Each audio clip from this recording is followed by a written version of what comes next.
Hello बच्चों, स्वागत है आपका अपने यूट्यूब चैनल पर। तो प्यारे बच्चों, हम कर रहे हैं कक्षा 7 की बसंत हिंदी बुक का पाठ 5 है मिठाई वाला। तो आप भी खाते हैं ना मिठाई और लेने जाते हैं बाज़ार मिठाई, तो आज वही पढ़ेंगे मिठाई वाला। ठीक है, सबके बारे में पढ़ेंगे।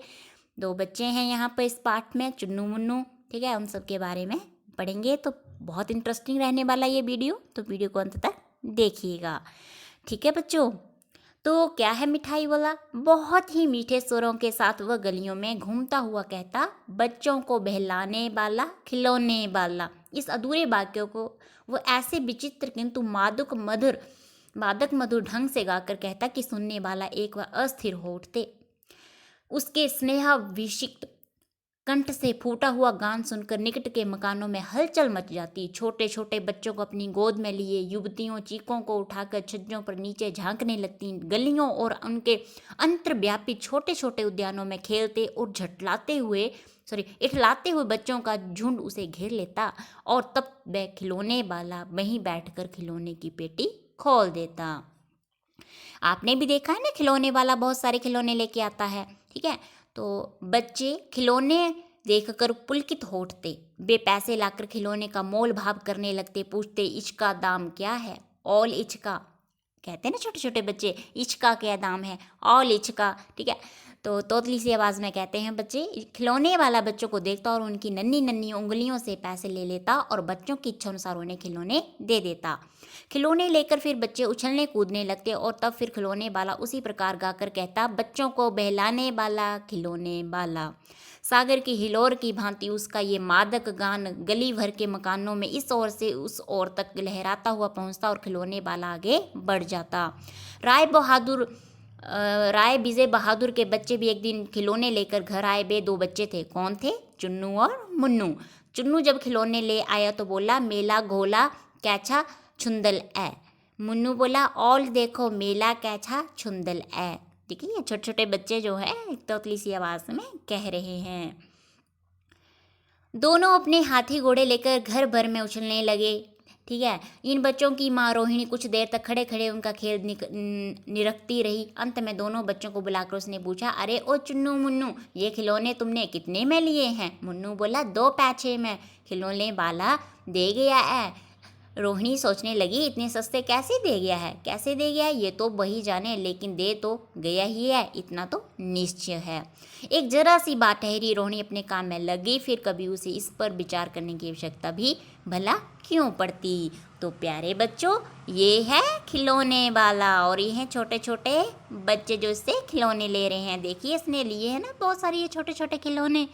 ठीक है, आगे 6 महीने बीत जाते हैं। तो 6 महीने बाद क्या होता है? नगर भर में 2-4 दिनों से एक मुरली वाले के आने का समाचार फैल गया। लोग कहने लगे, भाई वाह, मुरली बजाने में वह एक ही उस्ताद है। मुरली बजाकर गाना सुनाकर वह मुरली बेचता भी है, 100 भी 2 पैसे में। भला इसमें उसे क्या मिलता होगा? मेहनत भी तो ना आती होगी। एक व्यक्ति ने पूछ लिया, कैसा है वह मुरली वाला? मैंने तो उसे नहीं देखा। उत्तर मिला, उम्र तो उसकी अभी अधिक ना होगी, यही 30-32 का होगा। दुबला पतला गोरा युवक है, बीकानेरी रंगीन साफा बांधता है। वही तो नहीं है? वही तो नहीं जो पहले खिलौने बेचा करता था? क्या वह पहले खिलौने भी बेचा करता था? हाँ, जो आकार प्रकार तुमने बतलाया उसी प्रकार का वह भी था। तो वही होगा, पर भई है वह एक उस्ताद। प्रतिदिन इसी प्रकार उसी मुरली वाले की चर्चा होती। प्रतिदिन नगर की प्रत्येक गली में उसका मादक मृदुल स्वर सुनाई पड़ता, बच्चों को बहलाने वाला मुरलिया वाला। रोहिणी ने भी मुरली वाले का ये स्वर सुना। तुरंत ही उसे खिलौने वाले का स्मरण हो आया। उसने मन ही मन कहा, खिलौने वाले भी इसी तरह गा गा कर खिलौने बेचा करता था। रोहिणी उठकर अपने पति विजय बाबू के पास गई। जरा उस मुरली वाले को बुलाओ तो, चुन्नू मुन्नू के लिए ले लूं। क्या पता ये फिर इधर आए ना आए। बेबी जान पड़ता है पार्क में खेलने निकल गए हैं। विजय बाबू एक समाचार पत्र पढ़ रहे थे। उसी तरह उसे लिए हुए वे दरवाजे पर आकर मुरली वाले से बोले, क्यों भाई किस तरह देते हो मुरली? किसी की टोपी गली में गिर पड़ी, किसी का जूता पार्क में ही छूट गया और किसी की सौतनी पाजामा ही ढीली होकर लटकाई है। इस तरह दौड़ते हमते बच्चों का झुंड आ पहुंचा। एक स्वर से सब बोल उठे, अम्बी लेंदे मुल्ली, अम्बी लेंदे मुल्ली। छोटे छोटे बच्चे कह रहे हैं ये। मुरली वाला हर्ष गदगद हो उठा, बोला सबको देंगे भैया, लेकिन जरा रुको ठहरो, एक एक को देने दो, अभी इतनी जल्दी हम कहीं लौट थोड़ी ही जाएंगे, बेचने तो आए ही हैं और हैं भी इस समय मेरे पास एक दो नहीं, पूरी 57। हाँ बाबूजी, क्या पूछा था आपने, कितने में दें? दी तो वैसे 3-3 पैसे के हिसाब से है, पर आपको 2-2 पैसे में ही दे दूंगा। विजय बाबू भीतर बाहर दोनों रूपों से मुस्कुरा दिए, मन ही मन कहने लगे, कैसा है, देता तो सबको इसी भाव से है, पर मुझ पर उल्टा एहसान लाद रहा है। फिर बोले, तुम लोगों की झूठ बोलने की आदत होती है, देते होगे सभी को 2-2 पैसे में, पर एहसान का बोझा मेरे ही ऊपर लाद रहे हो। मुरली वाला एकदम प्रतिव हो उठा, बोला, आपको क्या पता बाबूजी कि इनकी असली लागत क्या है? ये तो ग्राहकों का दस्तूर होता है कि दुकानदार चाहे हानि उठाकर चीज क्यों ना बेचे, पर ग्राहक यही समझते हैं दुकानदार मुझे लूट रहा है। आप भला काहे को विश्वास करेंगे? लेकिन सच पूछी तो बाबूजी असली दाम 2 ही पैसा है, आप कहीं से 2 पैसे में ये मुरली नहीं पा सकते। मैंने तो पूरी 1000 बनवाई थी, तब मुझे इस भाव पड़ी हैं। विजय बाबू बोले, अच्छा मुझे ज़्यादा वक्त नहीं, जल्दी से दो ठो निकाल दो, ठीक है। 2 मुरलियाँ लेकर विजय बाबू फिर मकान के भीतर पहुंच गए। मुरली वाला देर तक उन बच्चों के झुंड में मुरलियाँ बेचता रहा। उसके पास कई रंग की मुरलियाँ थी, बच्चे जो रंग पसंद करते हैं मुरली वाला उसी रंग की मुरली निकाल देता है। ये सब बड़ी अच्छी मुरली है, तुम यही ले लो बाबू। राजा बाबू तुम्हारे लायक तो बस ये है। हाँ भैया भैया तुमको बही देंगे, ये लो, तुमको बैसी ना चाहिए, ये नारंगी रंग की अच्छा बही लो। ले आए पैसे, अच्छा ये लो, तुम्हारे लिए मैंने पहले से ये निकाल रखी थी, तुमको पैसे नहीं मिले, तुमने अम्मा से ठीक तरह मांगे ना होंगे। धोती पकड़कर पैरों से लिपटकर अम्मा से पैसे मांगे जाते हैं बाबू। हाँ फिर जाओ, अब की बार मिल जाएंगी। दुअन्नी है तो क्या हुआ, ये लो पैसे वापस लो, ठीक हो गया ना हिसाब, मिल गए पैसे। देखो मैंने तरकीब बताई, अच्छा अब तो किसी को नहीं लेना है, सब ले चुके, तुम्हारी माँ के पास पैसे नहीं है, अच्छा तुम भी ये लो, अच्छा तो अब मैं चलता हूँ। इस तरह मुरली वाला फिर आगे बढ़ गया।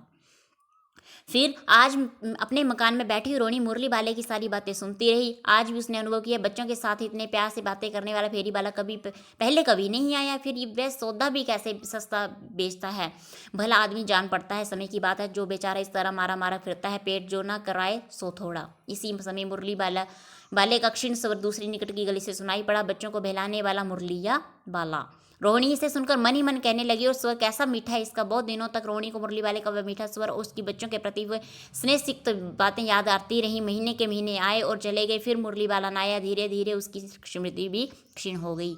8 मास बाद सर्दी के दिन थे। रोहिणी स्नान करके मकान की छत पर चढ़कर अजानुलंबित केश राशि सुखा रही थी। इसी समय नीचे की गली में सुनाई पड़ा, बच्चों को बहलाने वाला मिठाई वाला। अब आया वो मिठाई वाला, ये है मिठाई वाला, ठीक है, आपको दिख रहा नहीं है मिठाई वाला। तो अब क्या होता है, मिठाई वाले का स्वर उसके लिए परिचित था। झट से रोहिणी नीचे उतर आई।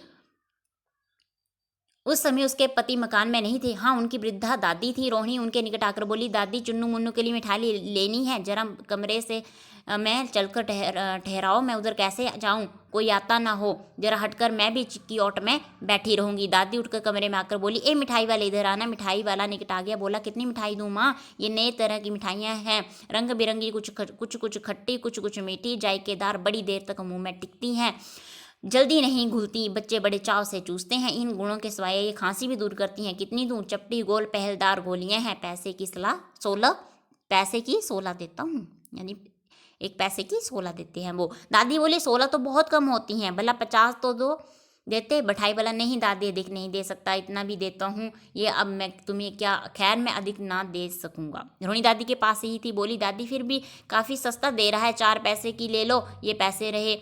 मिठाई वाला मिठाइयाँ गिनने लगा, 2-4 की दे दो, अच्छा 25 नहीं सही 20 ही दो। अरे हाँ, मैं बूढ़ी हुई, मोल भाव अब मुझे ज़्यादा करना आता भी नहीं, कहते हुए दादी के पोपले मुंह से जरा सी मुस्कुराहट फूट निकली।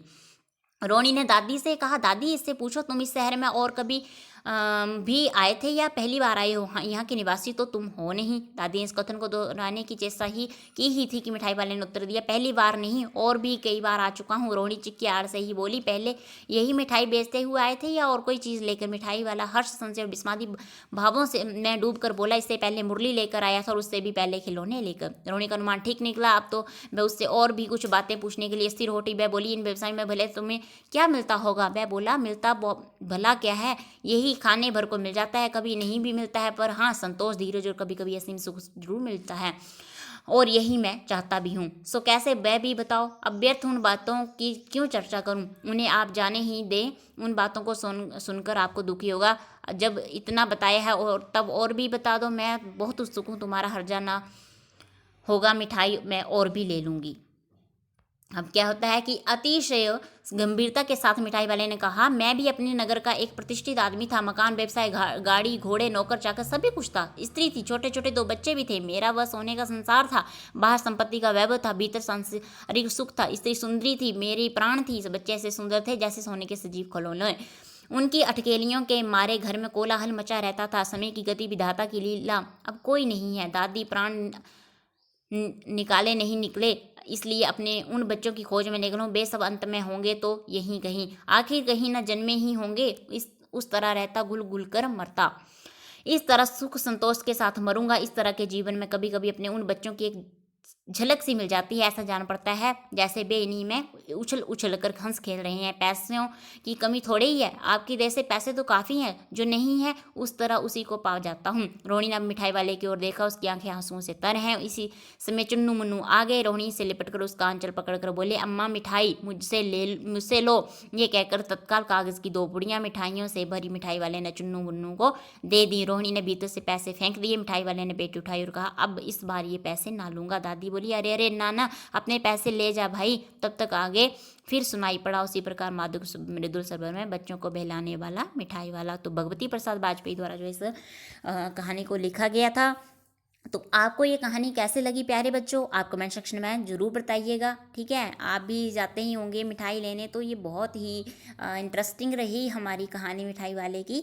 तो आज के वीडियो में इतने ही प्यारे बच्चों, मिलते हैं हम नेक्स्ट वीडियो में इसी एक्सरसाइज के साथ। तो तब तक के लिए थैंक यू। एंड चैनल को लाइक शेयर सब्सक्राइब जरूर कर दीजिएगा, साथ में बेल आइकन को प्रेस कर दीजिएगा ताकि वीडियो की नोटिफिकेशन आपको सबसे पहले मिल सके। तो थैंक्स फॉर वॉचिंग।